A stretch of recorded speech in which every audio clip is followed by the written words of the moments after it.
अस्सलाम वालेकुम। Screen share हो रही है सबको? जिसको कोई इशू हो वो फिर मैसेज कर दे।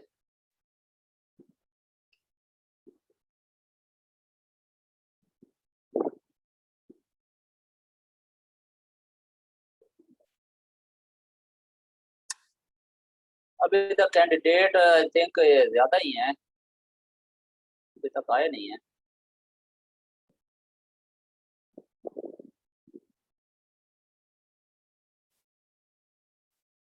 आज हमारा जो इंग्लिश का पहला लेक्चर होगा और इंशाल्लाह ये 6 से 7 लेक्चर में हम इसे कंप्लीट कर लेंगे। हमारा जो मेथड होगा इंग्लिश के करने का वो होगा इनडायरेक्ट मेथड। अपनी लैंग्वेज के थ्रू सीखना, इसे एक लैंग्वेज के थ्रू किसी लैंग्वेज को सीखना वो इनडायरेक्ट मेथड होता है।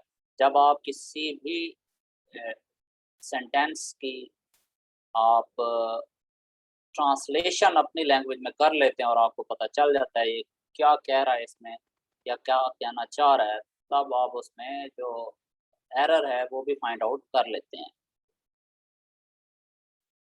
इसलिए ये टेंसेस से मैं स्टार्ट कर रहा हूँ। वैसे टेंसेस आते तो सबको होंगे इंशाल्लाह, लेकिन ये एक रिवीजन है। कल मैं सारे पेपर गो थ्रू किए हैं, एफपीएससी के भी दोबारा।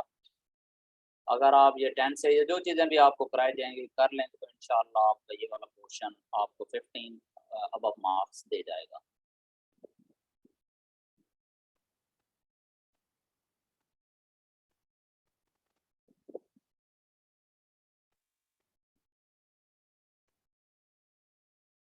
टेंसेस पे कंप्लीट जैसे मुकम्मल ग्रिप है, वो ज़रा मैसेज करे।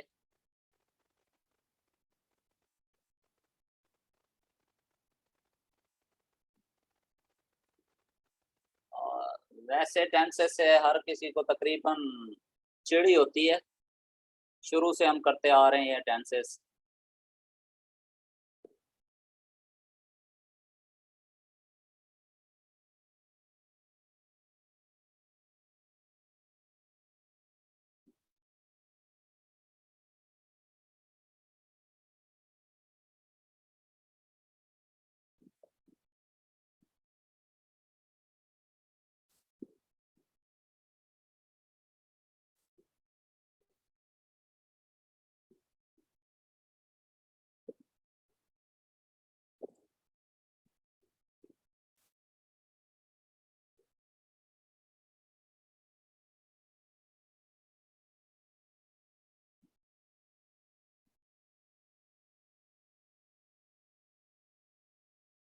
9-10 में हम स्टार्ट कर देंगे अपना लेक्चर इंशाल्लाह। 1 मिनट रहता है।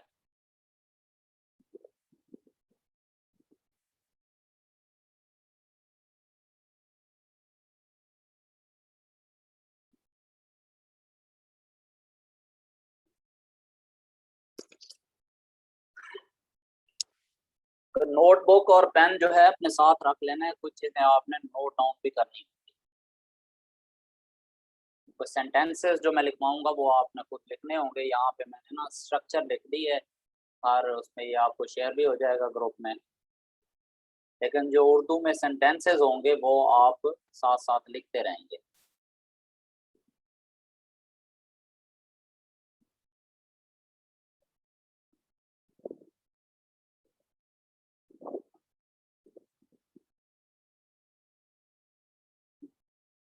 बिस्मिल्लाहिर्रहमानिर्रहीम। अच्छा जी, टेंसेस के हवाले से मैं बताता जाऊँ आपको। टेंसेस एक शख्स अगर बोल रहा है तो वो किसी भी ज़माने की में बात कर सकता है। वो प्रेज़ेंट इंडेफ़िनिट वैसे बेसिक जो इसके टेंसेस हैं वो तो हैं 3, प्रेज़ेंट, पास्ट और फ्यूचर। प्रेज़ेंट, पास्ट और फ्यूचर। इसकी आगे सब डिवीज़न है, 4 आगे इसके हर की ब्रांचेज़ हैं। प्रेज़ेंट इंडेफ़िनिट, कंटीन्यूअस, परफ़ेक्ट और परफ़ेक्ट कंटीन्यूअस। ये सब की ब्रांचेज़ हैं। पहले 4 फिर past indefinite, past continuous, past perfect और पास्ट परफेक्ट कंटीन्यूअस। जो इसकी टेंसेस की हमें ज़्यादा समझ लगेगी वो हमें किससे लगेगी? इसकी इसके स्ट्रक्चर से कि ये बनता कैसे, और इसके सेंटेंस एग्जांपल से हम सीखेंगे। टेंसेस क्या होता है जी? जमाना, कि किस जमाने में बात हो रही है, कोई भी बात कर रहा है उसी जमाने से। अगर आपको टेंसेस नहीं आते तो आप इंग्लिश कभी भी नहीं सीख सकते, कभी भी नहीं। फिर एक ही तरीका है इंग्लिश सीखने का कि आप तो एक वोरेशियस किस्म के रीडर बन जाए। आप इतना पढ़ते हो, इतना पढ़ते हो, जैसे हम उर्दू बोलते हैं, हमें उर्दू कोई सिखाई नहीं जाती, लेकिन हम इतना शुरू से बोलते हैं और सुनते भी हैं। सारा हमारी सारी जो कम्युनिकेशन है इसमें होती है, इसलिए हमें इससे बहुत ज्यादा सीखने। फिर भी हम इसके ग्रामर में जाएं तो वो हमें नहीं आती, लेकिन हम इसे बोल सकते हैं। इसी तरह इंग्लिश है, कोई भी लैंग्वेज है, आप उसे इतना बोलें, इतना सुने कि फिर आपको जो है इंग्लिश सीखने की जरूरत नहीं होती। इसलिए हम इसको इनडायरेक्ट मेथड से सीखते हैं कि एक लैंग्वेज अगर आपको आती है तो आप उस लैंग्वेज के थ्रू जो है उसे सीख सकते हैं, और अगर आप किसी चीज की ट्रांसलेशन कर लेते हैं तो फिर आप उसमें जो एरर है वो भी फाइंड आउट कर सकते हैं। सबसे पहला टेंस है जी प्रेजेंट इंडेफिनेट। ये कोई भी रूटीन वर्क जो होता है वो बताने के लिए होता है। यानी कि आपने अपनी रूटीन बतानी है कि मैं क्या करता हूँ। जैसे मैं वहाँ रोजाना जाता हूँ, हम मॉडल टाउन में रहते हैं, तुम उसका नाम जानते हो, वो मेहनत करता है, नसीमा खत खत लिखती है। तो इसके आखिर में एक हम शुरू से ये भी पढ़ते आ रहे हैं कि इसके जो उर्दू में इसकी जो एक साइन होता है, खास किस्म का साइन होता है, वो आपने ज़हन में रखना है कि उर्दू में इस तरह हो तो इसका जो ये टेंस है, हमें टेंस का पता चल जाएगा। फिर हम इसकी स्ट्रक्चर है वो कैसे बनाएंगे, उसका हमें फार्मूला पता होना चाहिए।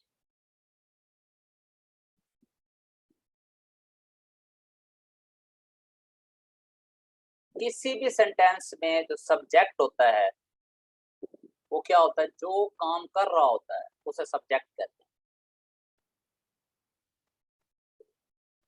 सब्जेक्ट क्या कहते हैं? डूअर होता है, डूअर जो काम कर रहा होता है सेंटेंस में, वो क्या होता है? सब्जेक्ट, काम करने वाला। कोई भी हो सकता है, ही शी इट, कोई नाम, कुछ भी। ठीक है, वो सब्जेक्ट जो है वो प्लूरल भी हो सकता है, वो सिंगुलर भी हो सकता है। बहुत सारे लोग भी काम कर रहे होते हैं और एक सिंगल जो है जो पर्सन है वो भी काम कर सकता है।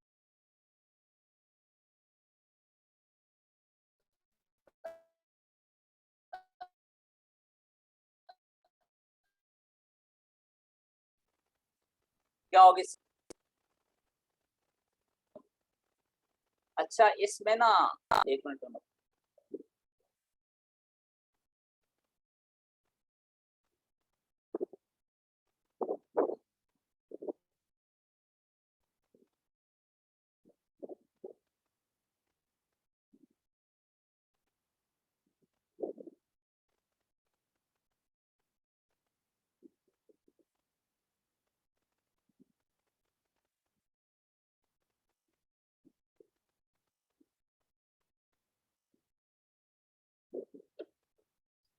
Subject plus first form of verb और इसके साथ एस या ई एस का जो है वो एडिशन भी हो सकता है। एस या ई एस का, जैसे वो एस या ई एस का इजाफा किसके साथ होता है? सिंगुलर। ये आप साथ नोट डाउन करेंगे। एस या ई एस का addition first form of verb के साथ कब होगा? जब नाउन जो है, सॉरी, सब्जेक्ट जो है वो क्या हो? सिंगुलर हो। कोई नाम हो, सिंगल हो। जैसे ही है, ही गो टू स्कूल नहीं आएगा, वो आएगा ही गोज टू स्कूल। ठीक है, आगे ऑब्जेक्ट है जिस पे काम हो रहा होता है। सब्जेक्ट जिस पे काम कर रहा होता है वो क्या होता है? ऑब्जेक्ट।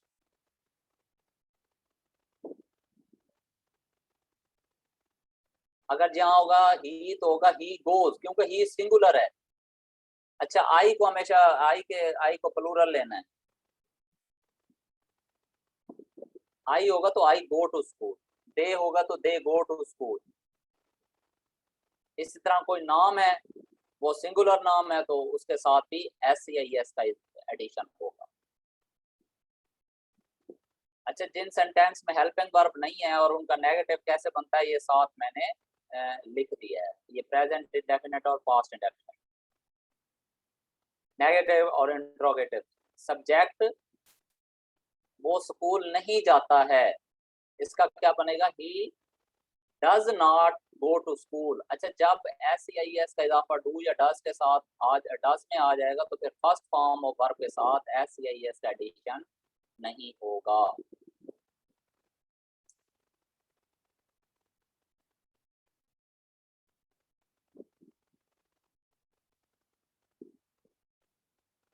ठीक है जी।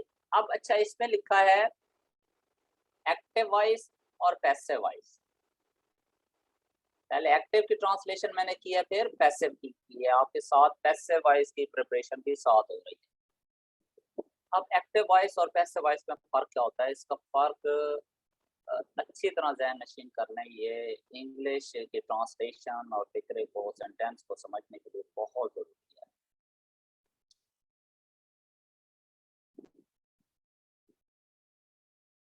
पैसिव वॉइस सेंटेंस में जो ऑब्जेक्ट होता है वो स्टार्ट में होता है फोकस। ये लिख लें कि focus is on object in passive voice. Focus और सब्जेक्ट मौजूद नहीं होता, काम करने वाला आपको सेंटेंस में कहीं नजर भी नहीं आएगा। सिर्फ हम आखिर में उसे जोड़ सकते हैं, ये बाय लगा के, बाय जो भी सब्जेक्ट होगा हम साथ लगा दें।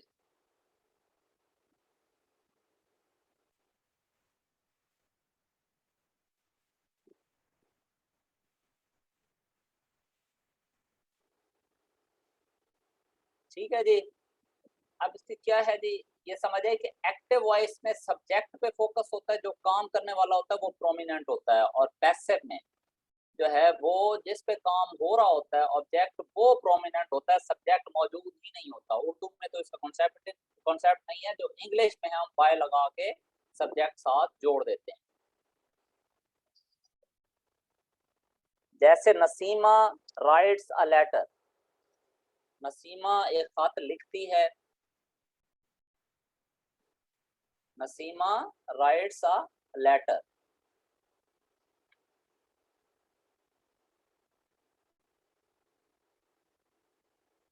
Naseema writes a letter. अब ये क्या है जी?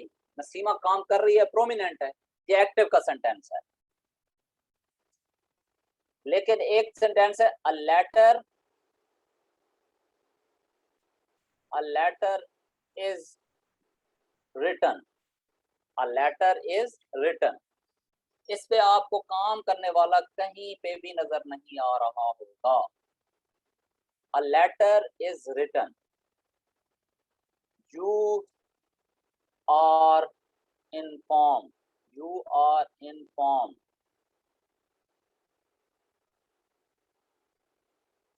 ठीक है।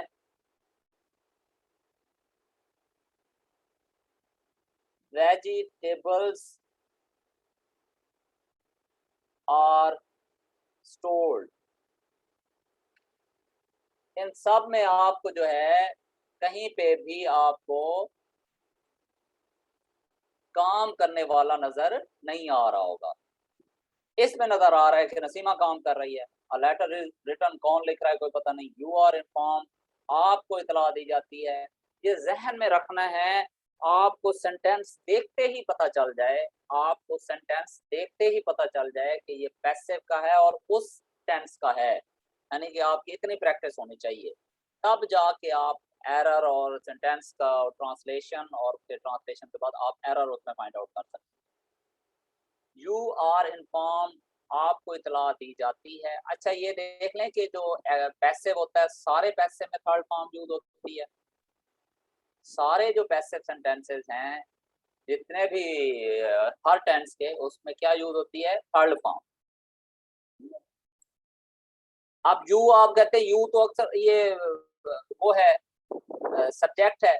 अगर आपको पैसिव वॉइस का सही कॉन्सेप्ट नहीं है तो आप यहाँ पे इसे सब्जेक्ट लें, लेकिन यहाँ पे ये एज ए सब्जेक्ट नहीं है, ये ऑब्जेक्ट है।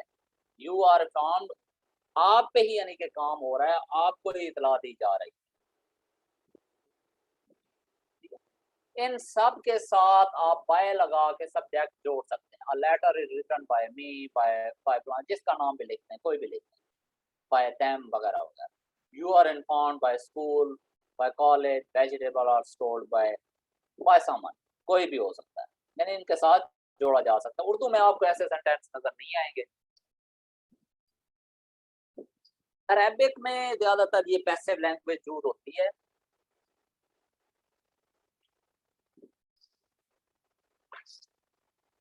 अरेबिक का ट्रांसलेशन अरेबिक की आप करें तो उसमें आपको पैसिव ही नजर आए, ठीक है। तो इसलिए हर पैसिव में जो भी होगा पहले ऑब्जेक्ट आएगा। ये आपने फाइंड आउट करना है जब आपको पता चलेगा कि ये सेंटेंस एक्टिव का है या पैसिव का है, फिर आप उसकी ट्रांसलेशन सही कर सकेंगे और फिर ही आप उसमें एरर फाइंड आउट कर सकेंगे। आपको देखते ही पता चल जाए पहले तो ये पैसिव है, और फिर ये भी पता चल जाए कि कौन से टेंस का पैसिव है, फिर आप इसमें से आप एक दो सेंटेंस जो है वो एक्टिव पैसिव की भी दे देते हैं इसमें। तो इसकी कैसे ट्रांसलेशन जो निशानी है वो वैसे ही रहेगी कि आखिर में क्या रहता है, ती है, ते हैं वगैरह जो आता है वो सब में पैसिव एक्टिव दोनों में सेम रहेगी। ठीक हो गया। अब जो है आप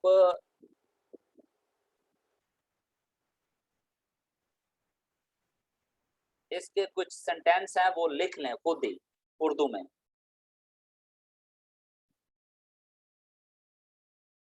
वो मौसीकी पसंद करते हैं, वो मेहनत करता है, तुम उसका नाम जानते हो, मैं वहां रोजाना जाता हूँ, इस तरह के सेंटेंस होंगे।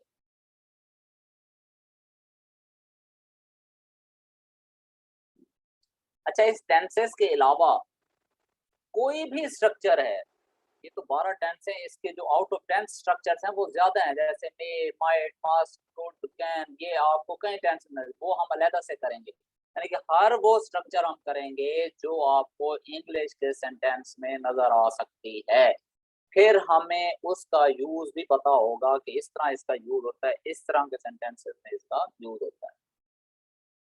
ये 12 टेंसेस तो कुछ भी नहीं है।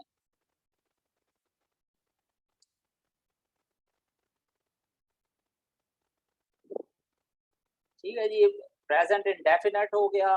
अब आ गया जी present continuous. Present continuous, sorry जी जी, प्रेजेंट कंटिन्यूअस। अब इसमें ये है जी, इसमें क्या है, प्रेजेंट कंटिन्यूअस बड़ा सिंपल सा सेंटेंस है,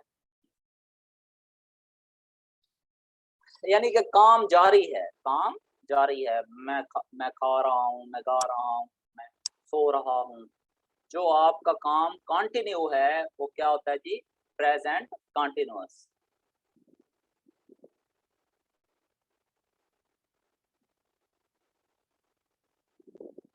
प्रेजेंट कंटिन्यूअस क्या है जी, subject is am are, according to जो सब्जेक्ट होगा ही है तो इज, आई है तो एम, प्लूरल है तो आर।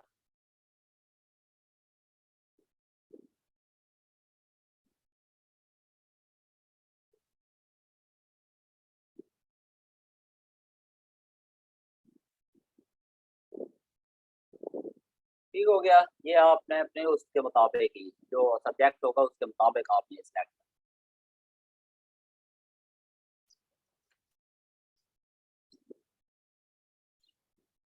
एक मिनट जरा होल्ड।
सॉरी जरा कॉल आ गई थी।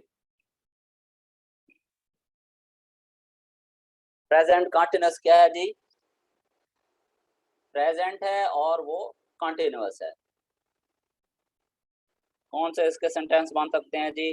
वो खा रहा है, वो गा रहा है, वो सो रहा है, वो सो रहे हैं, कोई भी किसी भी उस सब्जेक्ट के साथ। क्या subject is am are according to subject first form of verb with ING. कुछ लोग फोर्थ फॉर्म कहते हैं, लेकिन ये फर्स्ट फॉर्म कहते हैं, साथ आईएनजी का एडिशन होता है। ये एक्टिव है। और पैसिव, ऑब्जेक्ट पहले होगा, सब्जेक्ट आपको कहीं नजर ही नहीं आएगा, और जितने भी आपको कॉन्टिन्यूअस के सेंटेंस मिलेंगे उनका पैसिव बीइंग के एडिशन से बनेगा। उनका जो पैसिव है वो बीइंग के एडिशन से बनेगा।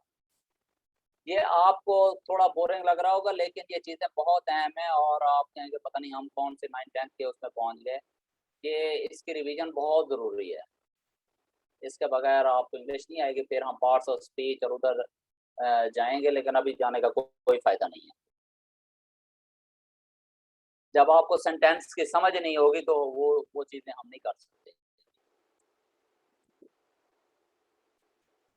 बीइंग, जितने भी कंटिन्यूअस के सेंटेंस होंगे, टेंसेस हैं, उनका पैसिव वो बीइंग से बनता है। जैसे मैं पानी पी रहा हूँ, ये एक्टिव है। पानी पिया जा रहा है, इसमें कोई सब्जेक्ट मौजूद ही नहीं। कौन पी रहा है कोई पता नहीं, बस पानी पिया जा रहा है। पानी एक ऑब्जेक्ट है और पीना जो है वो एक वर्ब है। तो पिया जा रहा है, but there is no subject. बाद में एडिशन करके आप लगा सकते हैं, लेकिन जहां पे भी आप बीइंग देखेंगे आपको पता चल जाएगा इससे पहले ऑब्जेक्ट है और ये पैसिव का सेंटेंस है। इसकी ट्रांसलेशन ऐसे बनेगी, वाटर इज बीइंग ड्रंक, पानी पिया जा रहा है। वाटर इज बीइंग ड्रंक, पानी पिया जा रहा है। हर पैसे में थर्ड फॉर्म ही यूज होती है। ठीक हो गया जी। इसके सेंटेंसेस क्या हैं जी? अच्छा, जो पैसिव है ना, आपको हमें शुरू से ये सिखाया गया है कि जो एक्टिव से पैसिव में कन्वर्ट कैसे करते हैं। हालांकि आपको उर्दू में पैसिव के सेंटेंस, पैसिव की जो वो डिफरेंशिएशन है वो करनी आनी चाहिए। हमें कहीं नहीं पढ़ाया गया कि पैसिव ये सेंटेंस होते हैं, इसका अलहदा यूज है। हमें ये सिखाया गया है कि आप जो है एक्टिव से पैसिव में कन्वर्ट कैसे करते हैं। मैं एक खत लिख रहा हूँ, वो मार्केट जा रहा है, वो इंग्लैंड में क्या कर रहा है। अच्छा, जहाँ पे इज एम आर और कोई भी हेल्पिंग वर्ब खड़ा है तो उसका जो इंट्रोगेटिव है वो ऐसे बनेगा कि हेल्पिंग वर्ब स्टार्ट में ले आए, और उसका नेगेटिव कैसे बनेगा, उसी हेल्पिंग वर्ब के बाद नॉट लगा दें, बाकी सारा कुछ वैसे रहेगा।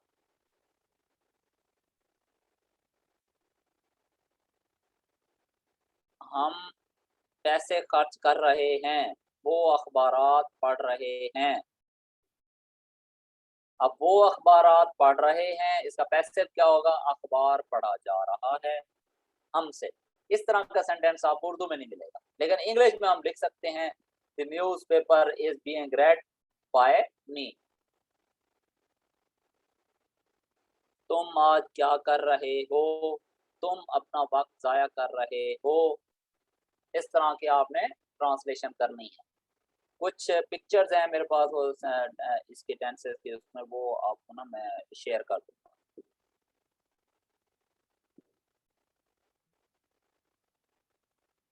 ठीक है जी। इसी तरह है जी प्रेजेंट परफेक्ट।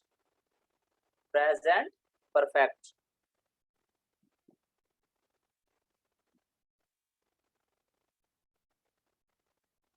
काम कंप्लीट हो चुका है। अगर काम कंप्लीट हो चुका है तो वो परफेक्ट है।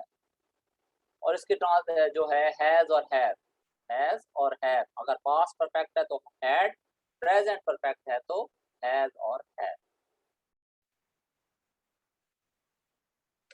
लेकिन आपको एक्टिव और पैसिव में डिफरेंशिएशन करनी आनी चाहिए उर्दू में। अब क्या इसकी कंडीशन है, जैसे इसके सेंटेंस होते हैं, उसने अपना काम खत्म कर लिया है, वो अभी अभी पहुंचे हैं, वो सब हिंदुस्तान से आए हैं, क्या मैंने झूठ बोला है, क्या चांद निकल आया है, किसी ने उसका पर्स चुरा लिया है। इसका ना, अब देखो ना, प्रेजेंट परफेक्ट और पास्ट इंडेफिनेट, अगर मैं कहूँ ना मैंने अपना काम कर लिया, अगर लिया तक रहूं आगे मैं है ना कहूं, तो इसका मतलब है ये बात जो है कंप्लीट नहीं है, वो फिर पास्ट इंडेफिनेट में चला जाएगा। इन सब में आखिर में जो है हूँ, ये सारा कुछ आ रहा है। अगर यहीं तक रुक जाऊं, मैंने काम किया, ये प्रेजेंट इंडेफिनेट पास्ट इंडेफिनेट है, मैंने काम किया है, तब क्या है, ये परफेक्ट में चला जाएगा। इसकी क्या निशानियां हैं जी? इसकी निशानियां हैं दो तरह की। या तो आखिर में सिंपल वो जो एक कंप्लीशन का एक वर्ड है वो आता है, जो उर्दू में यूज होता है, चुका है, चुके हैं, चुका हूँ, इस तरह। तो वो तो साफ जाहिर करता है कि काम कंप्लीट हो चुका है। और अगर ये नहीं होगा तो फिर आखिर में क्या होगा, लिया है, लिए हैं, किया है, आखिर में है, हूँ, है जरूर आएगा।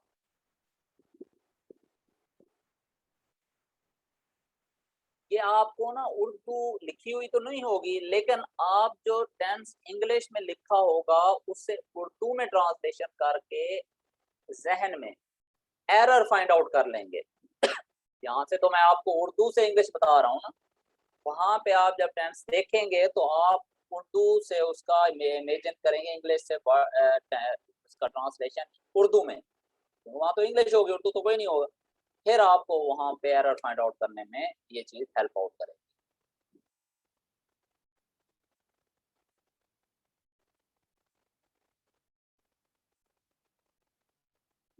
या तो फिर आपका आएगा चुका है, वो काम कर चुका है, या फिर आएगा सेंटेंस के दरमियान में या सब्जेक्ट के बाद आएगा ने, ये वर्ड है नहीं, जैसे मैंने काम कर लिया है, उसने काम खत्म कर लिया है, उसने खाना खा लिया है।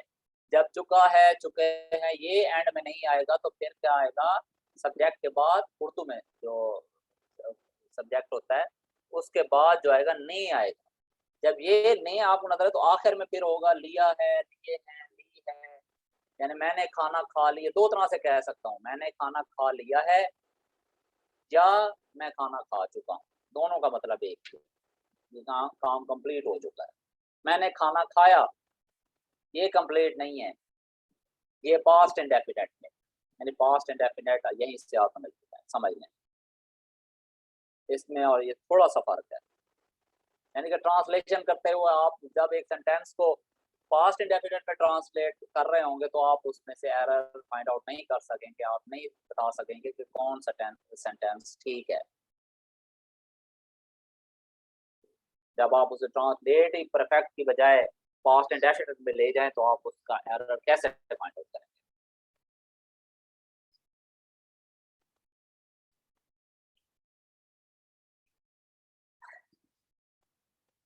मैंने किताब पढ़ ली है या किताब पढ़ी जा चुकी है, किताब पढ़ ली गई है, क्या फर्क है? एक पैसिव है जिसमें कोई काम करने वाला मौजूद नहीं है, एक एक्टिव है जिसमें सब्जेक्ट मौजूद है। पैसिव में किताब पढ़, ऑब्जेक्ट स्टार्ट में आ गया, किताब पढ़ ली गई है।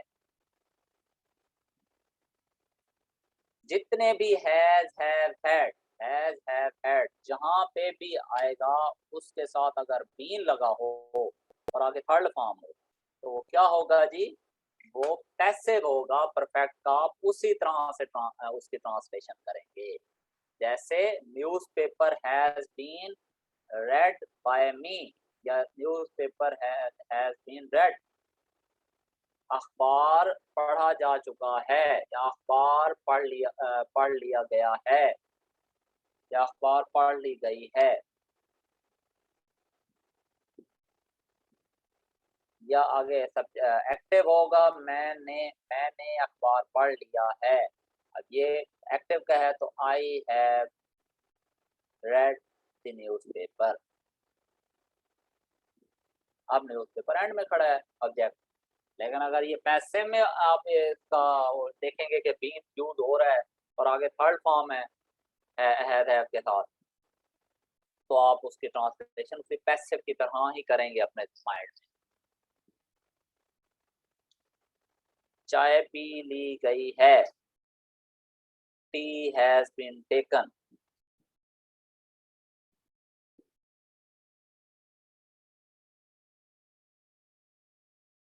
The preparation for the IIR has been completed। ये बाद में कहेंगे।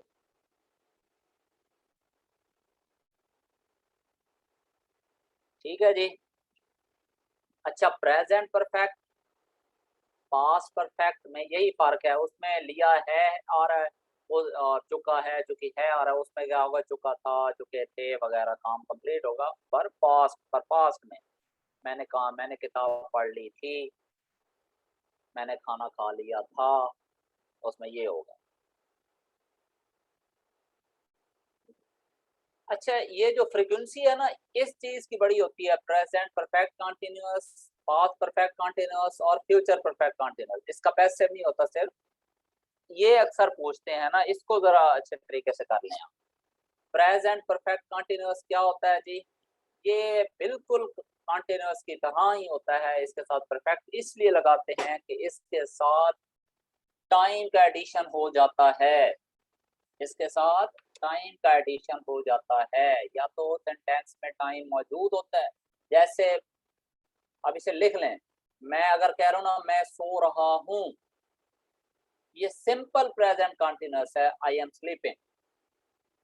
लेकिन जैसे ही मैं इसके साथ टाइम का एडिशन करूंगा, मैं कहूंगा मैं 2 घंटे से सो रहा हूं, तो ये इंटायरली चेंज हो जाएगा ये सेंटेंस, फिर ये प्रेजेंट परफेक्ट कंटिन्यूअस चला जाएगा।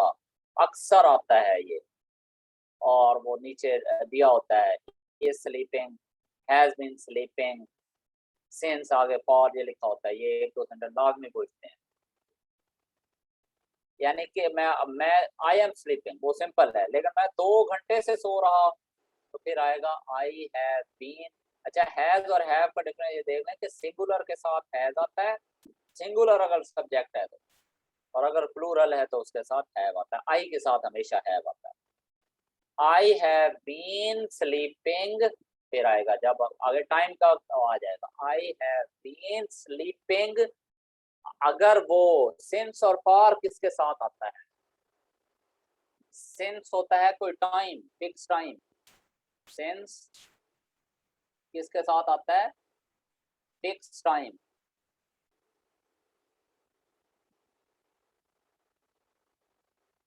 सुबह, दोपहर, शाम, 2 बजे से 4 बजे से, 1990 से, कोई भी, कोई एक फिक्स टाइम है। और जो फॉर है वो आता है ड्यूरेशन के साथ, इसके साथ कोई ड्यूरेशन बताई गई है बेसिकली, 2 घंटे, 3 घंटे, 2 साल, 10 साल, 5 साल, 2 मिनट, 1 मिनट। यानी कि आपने देखना है कि ड्यूरेशन है या कोई एग्जैक्ट टाइम दिया हुआ है। सुबह, दोपहर, शाम बेसिकली एक एग्जैक्ट टाइम है, तो उनके साथ आएगा एग्जैक्ट या फिक्स टाइम सिंस, और ड्यूरेशन कोई दी हुई है तो उसके साथ आएगा फॉर। अगर 2 घंटे आएगा, मैं I have been sleeping for 2 hours, जो भी टाइम दिया होगा, फॉर 2 आवर्स। अगर वहां पे आएगा कोई फिक्स टाइम आया हुआ है 9 बजे से, I have been sleeping since 9 o'clock, फिर सिंस आएगा। ये आपने देखना है, जहां टाइम का जिक्र हो वो इज एम आर से कंटिन्यूअस नहीं बनेगा, वो फिर परफेक्ट कंटिन्यूअस में आ जाएगा। अच्छा, इसकी ट्रांसलेशन एक और भी समझ लें कि बाद औकात इसमें टाइम होता नहीं है, लेकिन टाइम का एक क्या होता है, एक इशारा होता है, क्लू होता है। ये लिख लें आप, ये अक्सर जगहों पे नहीं लिखा होता कि जहाँ पे ग्रामर समझाई होती है। रहा हूँ, रहे, ये तो आता ही आता है कंटीन्यूअस में। अगर टाइम हो तो वो परफेक्ट कंटीन्यूअस है, अदरवाइज वो आर्म कंटीन्यूअस है, सिंपल कंटीन्यूअस है। किसी भी टेंस का, प्रेजेंट परफेक्ट, प्रेजेंट का या पास्ट का या फ्यूचर का। लेकिन अगर टाइम का जिक्र हो तो फिर परफेक्ट कंटीन्यूअस है। लेकिन बाद औकात टाइम होता भी नहीं है, फिर भी वो क्या होता है, परफेक्ट कंटीन्यूअस होता है। वो कौन से सेंटेंस होते हैं? मैं स्कूल जाता रहा हूँ, इसमें कहीं ना कहीं टाइम का क्लू है किसी जमाने का। मैं उनको पढ़ाता रहा हूँ, मैं इंग्लिश पढ़ाता रहा हूँ, मैं सोता रहा हूँ। तो आखिर में आप ये लिख लें, अगर किसी भी टेंस में ता रहा हूँ, दे रहे हूँ, पी रही हूँ, या इस तरह के सेंटेंस आखिर में आएंगे तो वो भी कॉन्टिन्यूअस है, परफेक्ट कॉन्टिन्यूअस है। अगर ता रहा था, दे रहे थे, पी रही थी होगा तो फिर पास्ट परफेक्ट कॉन्टिन्यूअस होगा। और अगर वो ता रहा हो, पी रही हो, दे रहे हो, तो वो क्या होगा, वो फ्यूचर परफेक्ट कॉन्टिन्यूअस होगा। दे रहे होंगे अगर हो तो वो फ्यूचर परफेक्ट कॉन्टिन्यूअस होगा। उनकी ट्रांसलेशन फिर इसी के टाइम तो कहीं है ही नहीं। आई हैव बीन टीचिंग, फिर वो आएगा आई है, टाइम नहीं होगा तो फिर आगे टाइम आएगा भी नहीं। आई हैव बीन टीचिंग, बस मैं पढ़ाता रहा हूँ।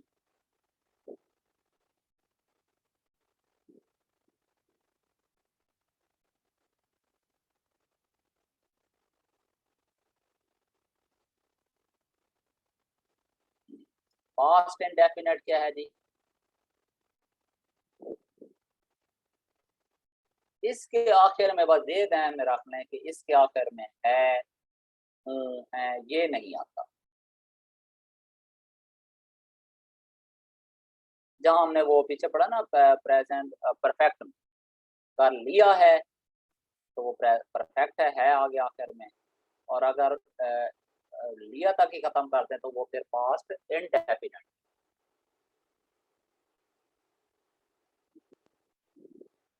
Subject plus second form of verb plus subject.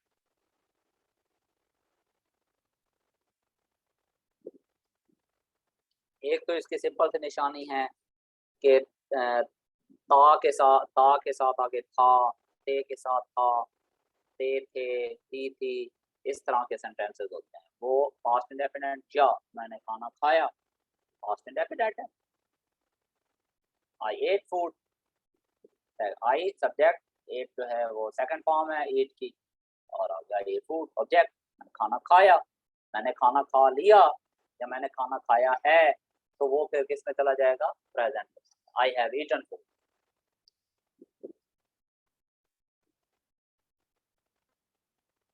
उसने किताब पढ़ी, ही रेड अ बुक, उसने किताब पढ़ी। या उसका नेगेटिव बनाना है, he did not read a book. जब यहाँ डिड आ जाएगा तो डिड के साथ कभी सेकंड फॉर्म नहीं आती, क्योंकि डू की सेकंड फॉर्म डिड है, एक दफा आ गई। तो जब यहाँ डिड लग जाएगा तो आगे यानी कि जो इनके नेगेटिव एक्ट बनेंगे इसके पास इंडेफिनिट में फर्स्ट फॉर्म ही आएगा, क्योंकि डिड सेकंड फॉर्म आ गई। मैं स्कूल नहीं गया, I did not go to school. या मैं स्कूल नहीं जाता था, I did not go to school. आगे फिर गो आएगा। लेकिन अगर मैं कहूँगा ये डिड नहीं है, सिंपल है, मैं स्कूल गया, आई वेंट टू स्कूल। यहाँ पे डिड नहीं है तो इसलिए सेकंड फॉर्म आएगी। यहाँ डिड आ गया तो फिर first form, I did not go to school. अब इसका पैसिव कैसे बनेगा? वही ऑब्जेक्ट पे फोकस होगा, सब्जेक्ट होगा ही नहीं। ये जैसे ही आपको ऑब्जेक्ट के बाद या आपको वाज वर्ब के बाद थर्ड फॉर्म नजर आए, वाज वर्ब के बाद थर्ड फॉर्म सिर्फ आपको पैसिव पे ही नजर आएगी। या इज एम आर, ये इसकी निशानी बताता चलूँ मैं आपको। इज एम आर के बाद थर्ड फॉर्म आपको नजर आए तो वो पैसिव में ही आ सकती है। वाज वर्ब के बाद डायरेक्ट आपको थर्ड फॉर्म नजर आए तो वो भी क्या होती है जी, पैसिव की निशानी है।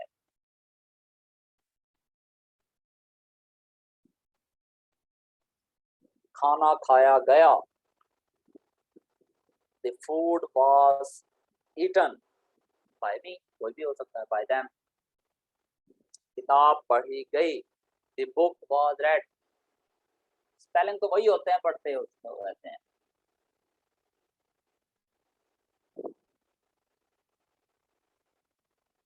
पास्ट कंटिन्यूअस वही सिंपल, वहां पे रहा हूँ, रहे हैं, रही, तो इसमें रहा था, रहे थे, वो गा रहे थे, वो खा रहे थे, वो सो रहे थे, वो पी रहे थे, वो पढ़ रहे थे।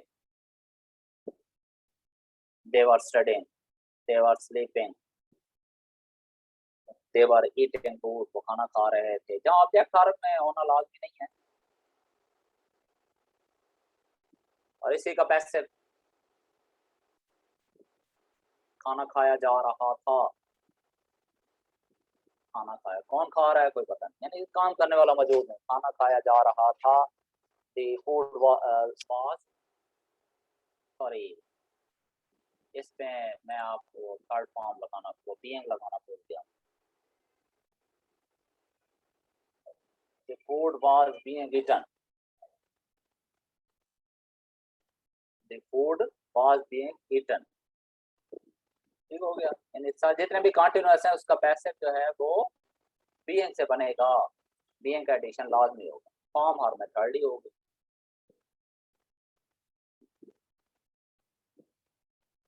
पास्ट परफेक्ट वही, चुका था, चुके थे, ठीक, लेकिन इसमें हैड यूज होगा, सिंपल क्या यूज होगा, हैड। इसमें हैज हैव कहीं नहीं, वो सिर्फ उसके लिए, प्रेजेंट के लिए, प्रेजेंट और फ्यूचर के लिए। पास्ट परफेक्ट क्या, चुका था, चुके थे, लिया था, लिए थे, पीछे नहीं होगा, सब्जेक्ट के साथ आगे लिया था, ली थी, लिए थे, खाना खा लिया था, किताब पढ़ ली थी, आखिर में था, थे, थी, ये लाजमी आएगा। लिया तक रुक गया तो वो फिर वही पास्ट इंडेफिनिट, ठीक। तो वही इसका पैसिव, ऑब्जेक्ट स्टार्ट में, खाना खा लिया गया था, फूड हैड बीन ईटन, जिसने भी खाया आगे बाय करके लगा दें।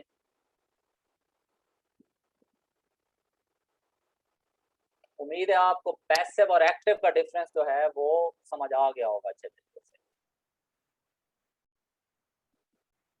ये लाजमी आपने रिवीजन करनी है, इसके बगैर इंग्लिश आगे नहीं चलेगी। अब आगे जी पास्ट परफेक्ट कंटिन्यूस, वही, वो सो रहा था, वो 2 घंटे से सो रहा था, तो पास्ट परफेक्ट कंटिन्यूस। वो सो रहा था तो तब वो सिंपल है, पास्ट कंटिन्यूस है, लेकिन वो टाइम का जिक्र आ गया है या आखिर में इस तरह की स्ट्रक्चर है, वो टाइम नहीं है, तो वो सोता रहा था, टाइम तो नहीं है, लेकिन था रहा था है ना आखिर में, तो फिर वही है, ये पास्ट परफेक्ट कंटिन्यूस है। वो पढ़ाता रहा था, वो स्कूल जाता रहा था। क्या है जी, हैड बीन आएगा वो फर्स्ट फॉर्म विद आईएनजी के साथ, सिंस या फॉर, और टाइम अगर वो एग्जिस्ट करता है। अच्छा, सिंस फॉर भी उसी वक्त आएगा जब आगे टाइम होगा।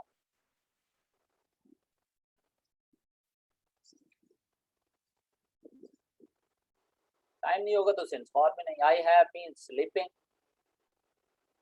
मैं सोता रहा हूँ, सिंपल है। आई एम स्लीपिंग है तो वो सिंपल है। जब मैं कह रहा हूँ आई हैव बीन स्लीपिंग, तो उसमें टाइम का क्लू बीच में सेंटेंस में मौजूद है।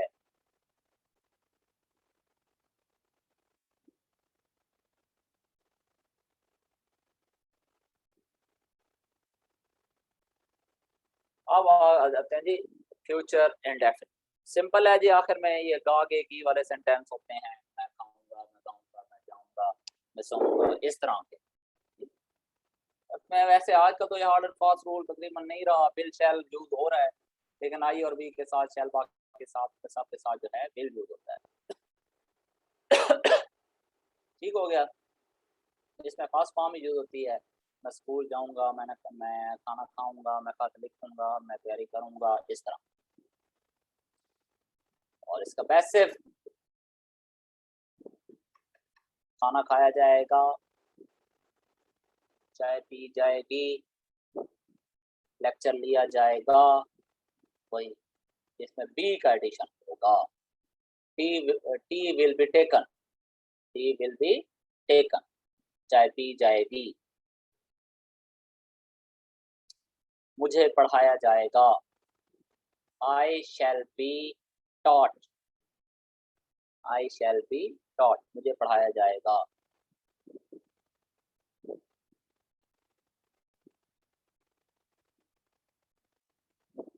और इस तरह फ्यूचर कंटिन्यूअस सब्जेक्ट, और ये विल शैल वही आई और वी के साथ पास्ट फॉर्म विद आई है।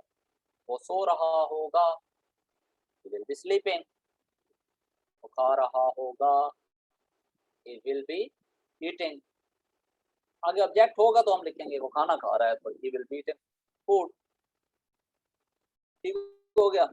और इसका पैसिव खाना खाया जा रहा होगा, बी बीइंग आएगा, the food will be being eaten, will be being eaten। यानी कि आपको सेंटेंस देख के पता चलना चाहिए, इतनी आप इसमें ट्रिक हो कि ये पैसिव का है, मैंने इसको ज़हन में एजेंट पैसिव ही करना है, तब जाके आप एरर को लोकेट कर सकते हैं। फ्यूचर परफेक्ट, कोई चुका होगा, चुके होंगे, चुकी होगी, या ने होगा बीच में और आगे आएगा, लिया होगा, ली होगी, लिए होंगे। क्या होगा सब्जेक्ट, खाना खा लिया होगा, मैंने खाना खा लिया होगा, या उसने खाना खा लिया होगा। He will have eaten food, वो स्कूल जा चुका होगा। He will have gone to school, इसका इसी का पैसिव, उसे मारा जा चुका होगा। कोई काम करने वाला मौजूद नहीं है, लेकिन और आपको पता चल रहा है कि ये पैसिव का सेंटेंस है, उर्दू में ही पता चल रहा है आपको। उर्दू में पैसिव का कॉन्सेप्ट कम लोगों को पता होता है, इसलिए ट्रांसलेशन या सेंटेंसेस को समझने में हमेशा कोताही करते हैं। इसलिए मैं बार बार इसका आपको एग्जांपल उर्दू में दे के बता रहा हूँ। क्या है जी, उसे मारा जा चुका होगा, he will have been killed। अगर आपको पैसिव का कॉन्सेप्ट नहीं पता उर्दू में, आप इस सेंटेंस का ट्रांसलेशन नहीं कर सकते। He will have been killed by someone, किसी। ठीक हो गया।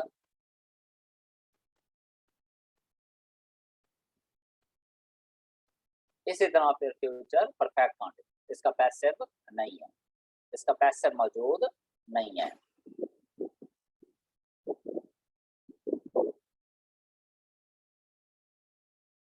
क्या होगा जी, या तो टाइम होगा, वो सो रहा होगा, वो 2 घंटे से सो रहा होगा, वो 4 घंटे से सो रहा होगा। ठीक, तो फिर वो परफेक्ट कंटीन्यूअस में चला जाएगा जहां टाइम आ जाएगा। अगर नहीं होगा टाइम तो फिर होगा वो सोता रहा होगा, वो खत लिखता रहा होगा, ता रहा होगा, दे रहे होंगे, दी रही होगी, इस तरह के होगा। फिर टाइम नहीं भी होगा तब भी यही बनेगा, वो खत लिखता रहा होगा, he will have been writing letter। बस खत्म, आगे टाइम है ही नहीं। टाइम होता तो फिर तो हम सेंस और पार लगा के आगे से टाइम लगा देते।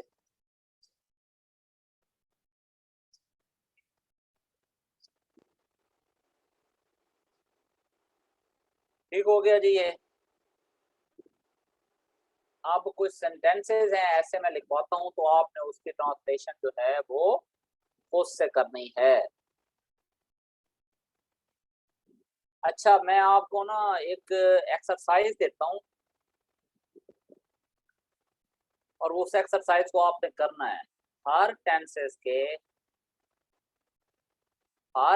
के पैसिव वॉइस के 5 सेंटेंस आपने उर्दू में भी खुद बनाने हैं और उसकी ट्रांसलेशन भी खुद करनी है। बात समझ आई मेरी? हर टेंस के पैसिव के, हर टेंस के पैसिव के जो है आपने, मैं एक्टिव आपको लिखवाता हूँ, पैसिव के उर्दू में टेंस सेंटेंस जो है वो भी आपने खुद बनाने हैं, फिर उसकी ट्रांसलेशन भी करनी है। बाकी आपको मैं एक्टिव के सेंटेंस लिखवा रहा हूँ, वो मिक्स आपने इसकी ट्रांसलेशन करनी है। लिखें जी ये आप अपने नोटबुक पे ना।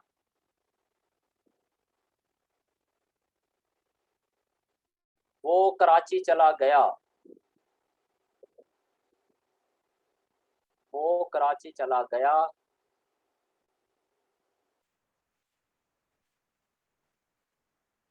वो एक नावल पढ़ रहा था।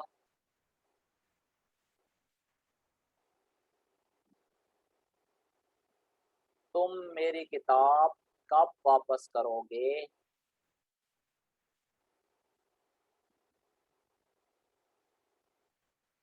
हम उस्ताद का इंतजार कर रहे हैं। क्या मैंने झूठ बोला?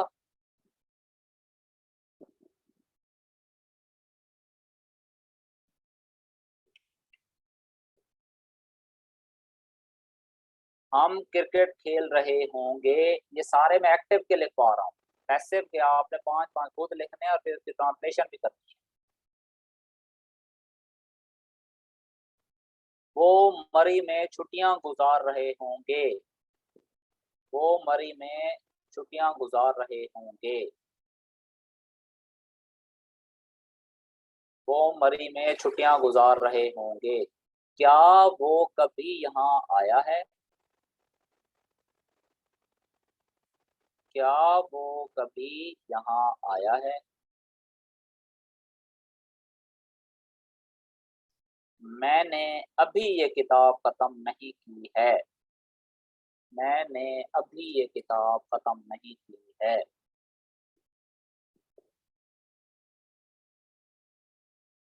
मैंने अभी ये किताब खत्म नहीं की है।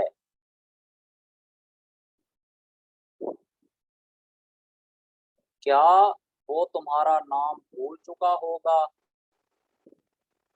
क्या वो तुम्हारा नाम भूल चुका होगा? मैं अपना काम खत्म कर चुका हूँगा।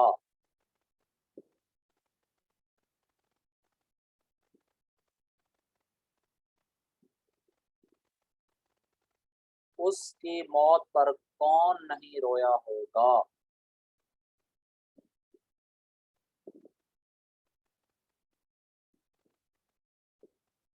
किस लड़के ने वक्त पर काम खत्म नहीं किया था? किस लड़के ने वक्त पर काम खत्म नहीं किया था?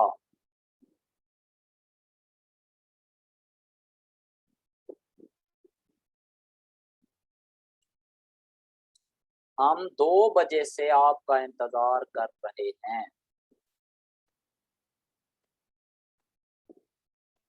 हम 2 बजे से आपका इंतजार कर रहे हैं।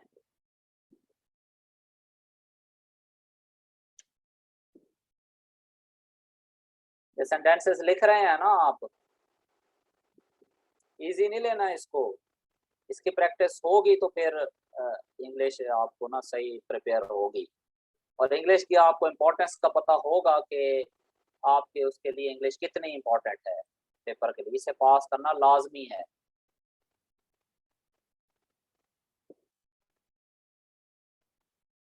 ये लिख लिया, हम 2 बजे से आपका इंतजार कर रहे हैं। फिर है, मैं सारी जिंदगी सुकून ढूंढता रहा हूँ। मैं सारी जिंदगी सुकून ढूंढता रहा हूँ। हम आपका इंतजार करते रहे हैं। हम आपका इंतजार करते रहे हैं।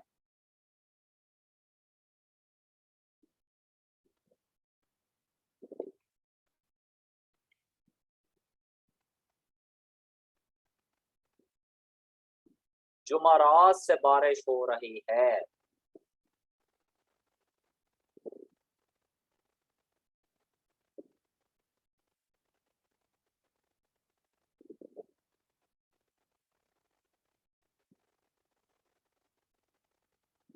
वो अरसे से आजादी के लिए लड़ रहे थे। वो अरसे से आजादी के लिए लड़ रहे थे।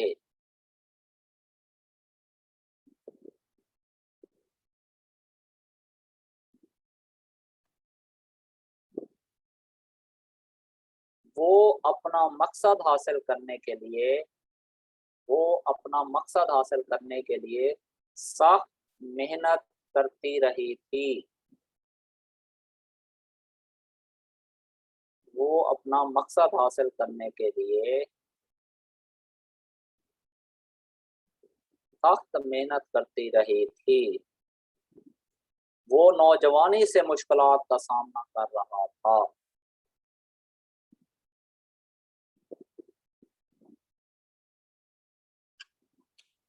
वो नौजवानी से सख्त मुश्किलात का सामना कर रहा था।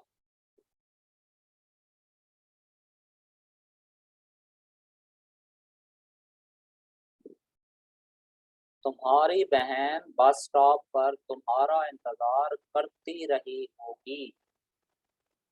तुम्हारी बहन बस स्टॉप पर तुम्हारा इंतजार करती रही होगी।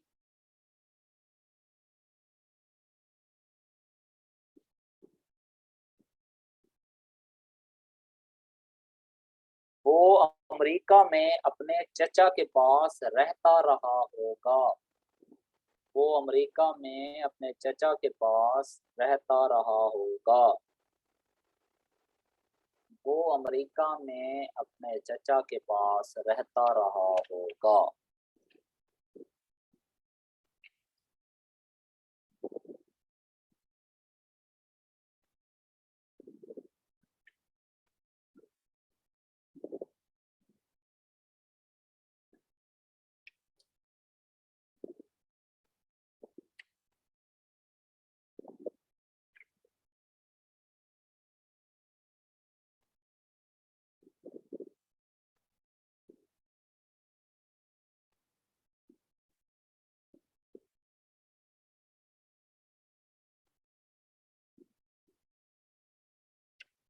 लिख लिया है जी आपने? अब कुछ स्ट्रक्चर्स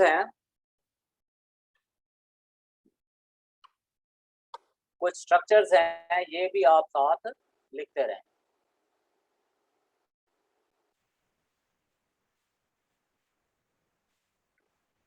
कैन, फिर इसका पैसिव है कैन बी। क्या मतलब होता है, किन सेंटेंसेस में क्या ट्रांसलेशन होती है इसकी?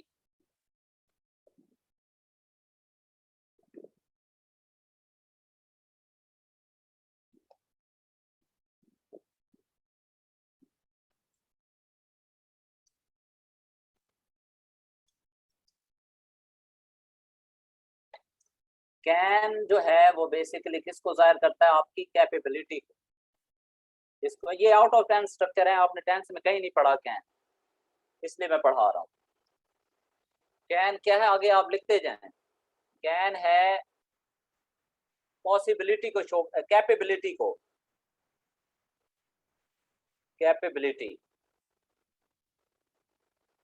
यानी कि आपके अंदर ये सलाहियत है कि आप ये काम कर सकते हैं। जब आप कह रहे हैं ना आई कैन डू दिस, मैं ये कर सकता हूँ, आखिर में क्या होता है? सकता हूँ, सकती हूँ, सकते हैं, ये उसके अंदर इसकी निशानी होती है।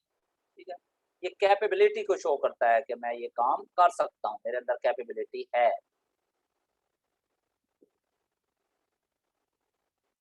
और इसी का पैसिव हो, ये काम किया जा सकता है, तो फिर can be, this work can be done by me. कोई भी चीज है उसका पैसिव है, लेकिन पैसिव आपकी ट्रांसलेशन आपकी पक्की हो के आपको पता होना चाहिए। ये एक स्ट्रक्चर है कैन और कैन बी। ठीक है, फिर इसी का पास्ट है, क्या? गुड, सकता था या सका, सकता था या सका। Could, past of can. मैं ये काम कर सकता हूँ, I can do this work, मैं ये काम कर सकता था, I could do this work. और इसका पैसिव वही कुड बी, कुड बी, ये पैसिव है इसका। ये काम किया जा सकता था, this work can could be done. जब ये कैपेबिलिटी या पास्ट में कोई वो चीज है और वो फिर पैसिव है तो फिर कुड बी।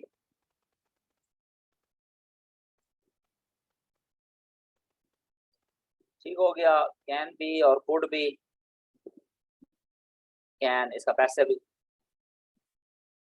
जैसे अब कुछ नहीं किया जा सकता, nothing can be done no. इन हालात में क्या किया जा सकता था, पैसिव को ध्यान में रखना है बस, इसमें काम करने वाला यानी सब्जेक्ट मौजूद नहीं होता। उसकी जिंदगी ना बचाई जा सकी, his life could not be saved. वो आसानी से गिरफ्तार नहीं हो सकते थे, they could not be arrested easily. आप कैन का एक फ्यूचर भी होता है, फ्यूचर सेंटेंस भी होता है कैन का। जैसे मैं ये काम नहीं कर सकूंगा, ये काम नहीं किया जा सकेगा, उसके लिए क्या यूज होता है, उसके लिए यूज होता है be able to. I shall not be able to reach there, यानी can future tense of can, वो क्या होता है बी एबल टू। इसके आगे ना आप सेंटेंस लिख लें, बी एबल टू।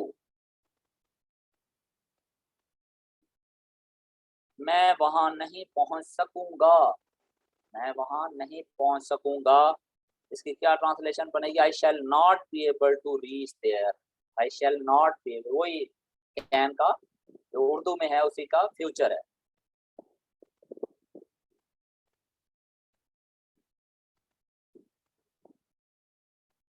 वो तुम्हारी मदद नहीं कर सकेगा, he will not be able to help you। इन हालात में कोई तुम्हारी मदद नहीं कर सकेगा, nobody will be able to help you in these circumstances। मुझे कौन शिकस्त दे सकेगा, who will be able to defeat me, be able to आएगा।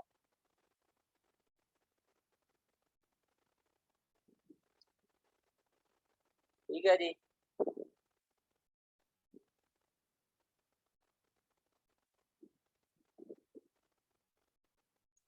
आगे कुछ स्ट्रक्चर है, जैसे शुड है,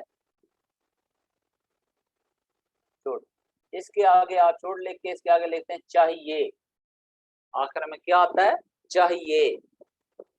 हमें नहीं लड़ना चाहिए, वी शुड नॉट फाइट। हमें वहां जाना चाहिए, वी शुड गो देयर। ये आप लिखते जाएं साथ। और इसी का पास्ट होता है शुड हैव, हमें नहीं लड़ना चाहिए था, इसके आगे लिखते हैं शुड हैव के आगे चाहिए था, शुड के आगे चाहिए, शुड हैव के आगे चाहिए था। ठीक है, और इसका पैसिव जो बनेगा शुड का, वो शुड बी, शुड बी। और आपको पता है हैव जहां मर्जी आएगा उसका पैसिव बीन लगाने से आएगा, इसका बनेगा should have been, should have been.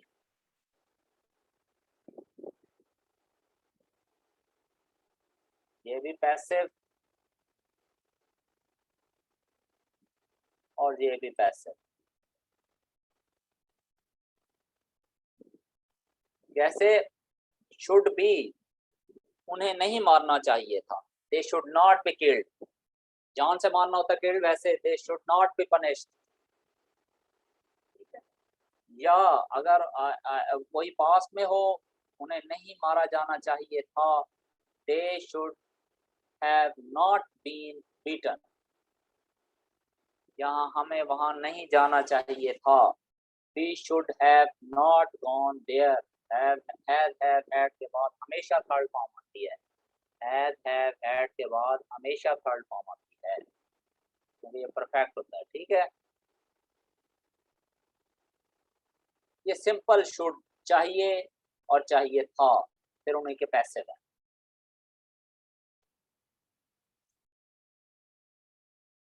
हर शख्स की इज्जत करनी चाहिए, हर शख्स की इज्जत करनी चाहिए। कौन सा सेंटेंस है ये, पैसिव है या एक्टिव है? टेंस कौन सा है ये? हर शख्स की इज्जत करनी चाहिए। मैसेज करें जरा फौरन, जिसका पहले मैसेज आएगा, हर शख्स की इज्जत करनी चाहिए, पैसिव। गुड। आमना रमजान का पहले मैसेज आया, पैसिव, यानी कि इसमें इज्जत करने वाला कहीं पे मौजूद नहीं है। एवरीबॉडी शुड बी रिस्पेक्टेड, इसकी ट्रांसलेशन बनेगी। यानी कि आप अगर पैसिव को वो नहीं कर सकते, आइडेंटिफाई नहीं कर सकते, तो फिर आप एरर भी फाइंड आउट नहीं कर सकेंगे।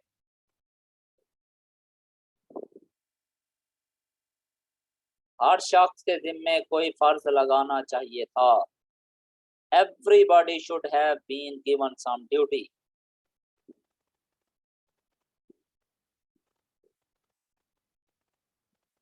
हर शख्स की इज्जत करनी चाहिए थी आगे आ जाता तो फिर क्या होता, everybody should have been respected। ठीक हो गया, ये should का यूज हो गया।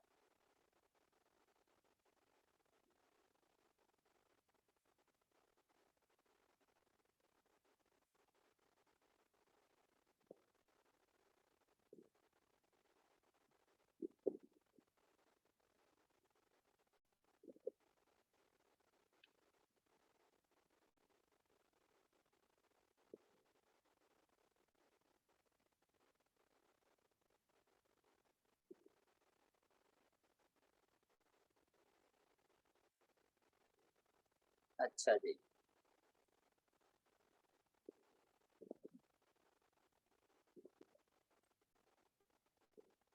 अच्छा उसके बाद एक और स्ट्रक्चर है, ये पूछते भी हैं, वो दफा मैंने देखा है इसमें एफपीएससी के।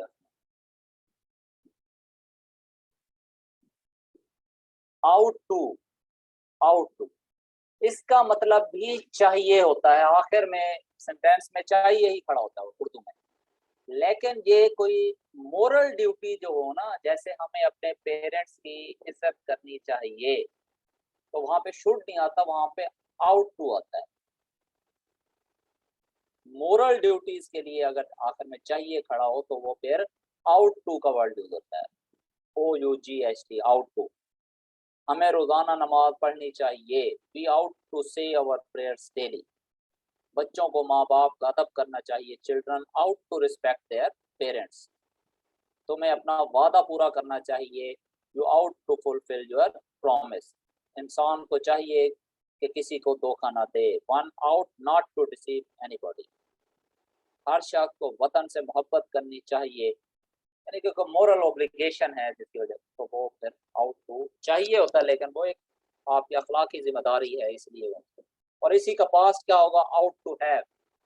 हमें आउट टू हैव करनी चाहिए थी होगा, आउट टू हैव।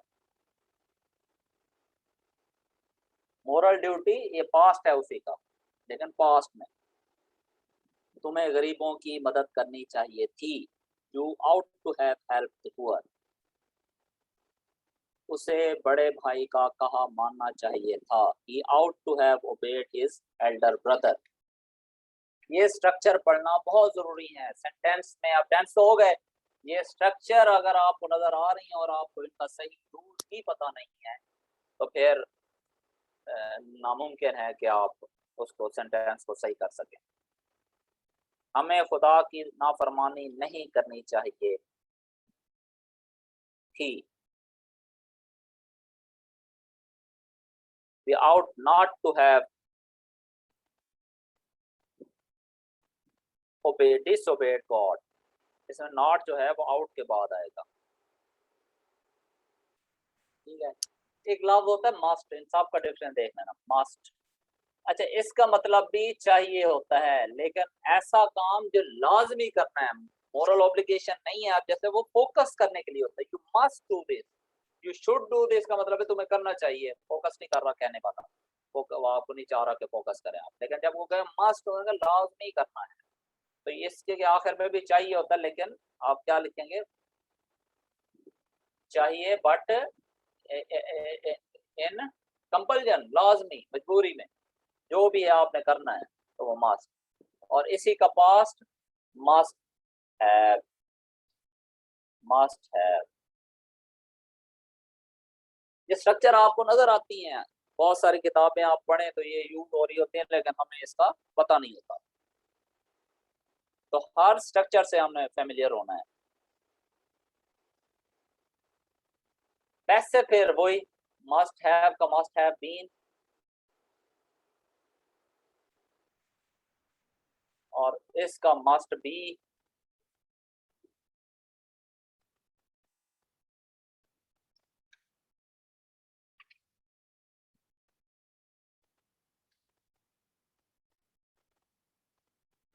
और उसका आउट टू बी पैसिव, और इसका आउट टू हैव बीन।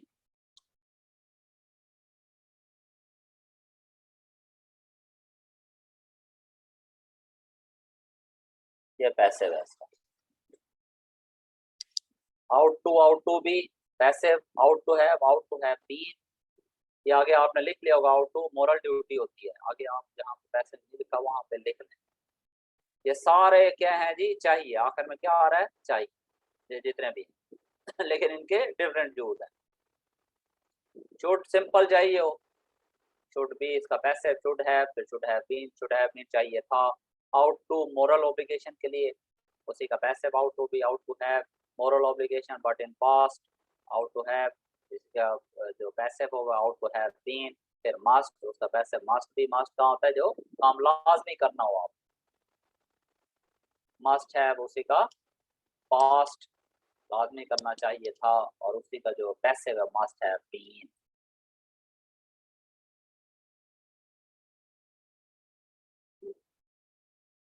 इस तरह के हमें नेक्स्ट लेक्चर में जो ये सारी स्ट्रक्चर है हम कंप्लीट कर लेंगे। उसके बाद फिर हम जो है जो इसके पार्ट्स ऑफ स्पीच हैं उस पे आएंगे। सब्जेक्ट, वर्ब, एग्रीमेंट जो सबसे ज्यादा पूछा जाता है, या प्रेपोजिशन। प्रेपोजिशन के मेरे पास सेंटेंस हैं इंग्लिश उर्दू, वो जब आप कर लेंगे तो आपको उसके प्रेपोजिशन भी बहुत पूछते हैं, तो वो प्रेपोजिशन भी आपको आ जाएगा इंशाल्लाह। प्रेपोजिशन ज्यादातर जो है वो रीडिंग से आती है। कुछ रूल्स हैं, कुछ चीजों के इन, एट, ऑन के रूल्स हैं, वो आपको बता देंगे। ठीक है, कल हम ये फिर जो स्ट्रक्चर्स हैं फिर कंप्लीट कर देंगे। कल नहीं, नेक्स्ट लेक्चर फिर फ्राइडे को होगा, सॉरी थर्सडे को, इंग्लिश का। उसमें हम ये स्ट्रक्चर कंप्लीट कर लेंगे।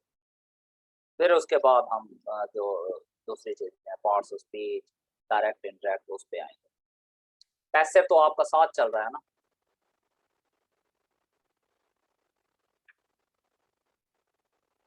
किसी का कोई क्वेश्चन? मैं जो कर रहा हूँ इधर अनम्यूट कर रहा हूँ।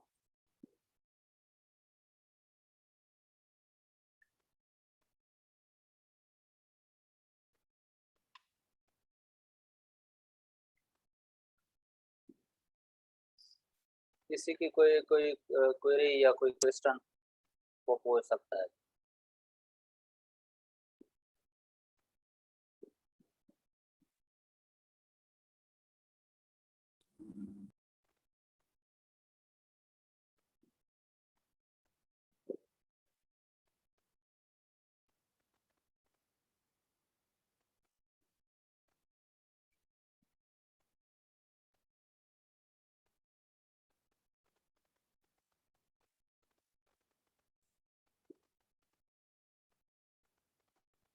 किसी का कोई क्वेश्चन नहीं है?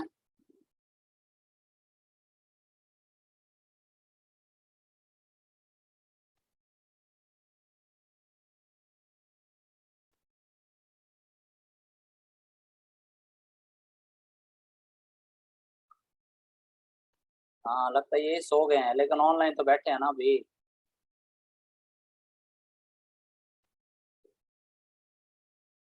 वो सारे टैक्स से फेमिलियर हो गए हैं ना, तो अब टैक्स भी अच्छा लगता है।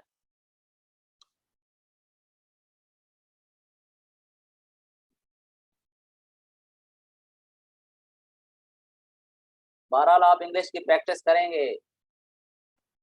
जो मैंने आपके दिन में एक वो लगाए असाइनमेंट, या आपने करनी है पैसे के हवाले से,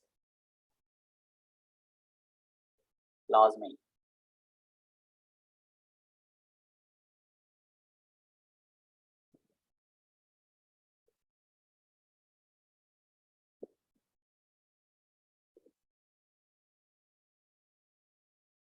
हल्का बिल्कुल नहीं लेना इंग्लिश को, बिल्कुल भी नहीं।